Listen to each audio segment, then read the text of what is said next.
For 2022, we will increase our PEPFAR funding for Namibia from $89 million to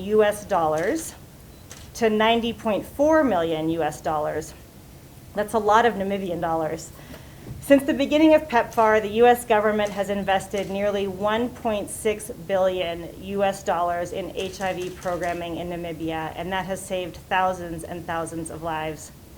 Long said, through this funding, PEPFAR will support a number of interventions that will bring Namibia closer to epidemic control and strengthen its healthcare system.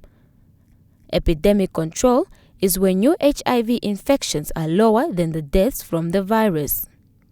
Among the interventions is support to the Ministry of Health and Social Services programs that address mental and emotional health in patients on antiretroviral therapy and those living with the virus. PEPFAR will also sustain its investment in providing a comprehensive support to over 37,000 orphans, vulnerable children, and adolescents in 18 districts through the DREAMS program.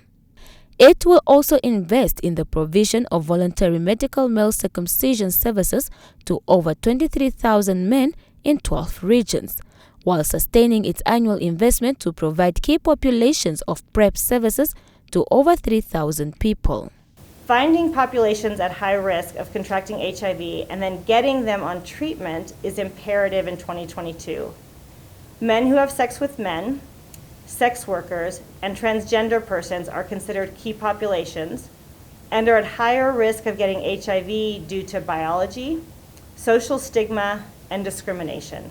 In addition, PEPFAR also wants to roll out a nationwide HIV infection surveillance system to respond to HIV outbreaks aimed at finding the remaining people living with HIV and not on treatment, while introducing new ways to help people living with HIV to successfully remain on treatment. The 2022 funding period started this month and ends in September 2022. Juliana Fuka, NBC News, Windhoek.